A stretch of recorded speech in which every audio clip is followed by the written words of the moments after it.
بڑی ذمہ داری کے ساتھ عرض کروں،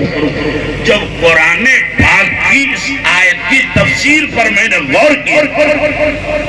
کہ آخر اسی تین چیز کا ذکر قرآن میں کیوں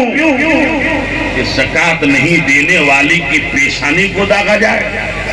دونوں ہاتھوں کو داغا جائے گا، اس کی پیٹھ کو داغا جائے گا، تو پیشانی، پہلو اور پیٹھ، یہ تین چیز کا ذکر خاص طور پر قرآن میں کیوں؟ باقی اور بھی تو بدن کا حصہ ہے، مگر قرآن میں اس کا صراحتاً ذکر کیا رب نے، تو اس کی پیشانی کو داغا جائے گا، ان کے پہلوؤں کو داغا جائے گا، ان کی پیٹھ کو داغا جائے گا۔ تو مفسرین نے بڑی اچھی بات لکھی ہے، لکھتے ہیں کہ اگر کسی پیسے والے دولت مند انسان کے پاس کوئی غریب پہنچ جائے کچھ مانگنے کے لیے اللہ کے نام پر، تو اگر وہ شخص بخیل ہے، پیسہ تو ہے مگر بخیل ہے، تو سب سے پہلے اس کی پیشانی پر بلا پریشانی، ٹینشن، کیوں آیا تو سب سے پہلے اس کی پیشانی پر بلا پڑا، اور اگر وہ دینا نہیں چاہتا تو کوئی نہ کوئی بہانہ کام کا کر کے یا تو وہ دائیں طرف بھاگ جاتا ہے یا پھر بائیں طرف بھاگ جاتا ہے، یعنی مانگنے والا کھڑا رہ جاتا ہے اور نہ دینے والا پلٹ کر کے اس کو پیٹھ دکھا کے چلا جاتا ہے۔ اس لیے مفسرین فرماتے ہیں کہ پہلے اس کی پیشانی پر بل آیا تو پیشانی کو داغا جائے گا، وہ دائیں بائیں بھاگا ہے، دائیں بائیں کروٹوں کو داغا جائے گا، اور مانگنے والے کو پیٹھ دکھا کر چلا گیا، اس لیے اس کی پیٹھ کو بھی داغا جائے گا۔ یہ کون لوگ ہیں جو زکوٰۃ ادا نہیں کرتے؟ کون؟ جس پر زکوٰۃ فرض ہے وہ،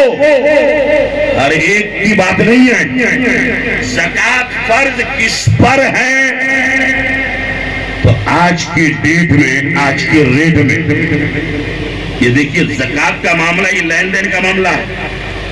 یہ مسئلہ قیامت تک کے لیے نہیں ہے، ریٹ بدلتے رہتا ہے۔ آج کوئی سامان ہم نے 10 روپے کا خریدا، کل وہ 12 روپے کا بھی ہو سکتا، اس لیے پہلے ہم لوگ بچپن میں سنتے تھے صدقہ فطر 5 روپیہ 6 روپیہ،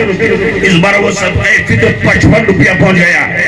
تو یہ 2023 کے ریٹ کے حساب سے بتا رہا ہوں، جس کے پاس چاہے گھر کے صندوق میں،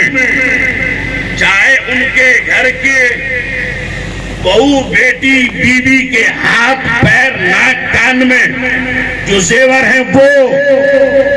سب ملا جلا کر، سونے چاندی سب مارکیٹ میں لے جا کر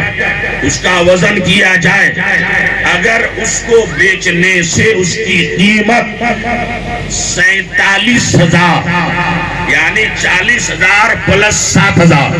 47,000 روپیہ اس کا ریٹ پہنچ گیا ہے، تو وہ صاحب نصاب ہے، اس پر زکوٰۃ فرض ہے۔ اب اس سے اوپر جتنا بھی ہو جائے اسی حساب سے جوڑ کے اسے زکوٰۃ ادا کرنی ہے کہ 47,000 روپے کا جس کے پاس گھر میں یا بینک میں، ہاتھ پیر میں یا صندوق میں سونے چاندی ہیں اور ہولانِ ہول بھی ہو چکا ہو، زکوٰۃ میں یہ بھی شرط ہے۔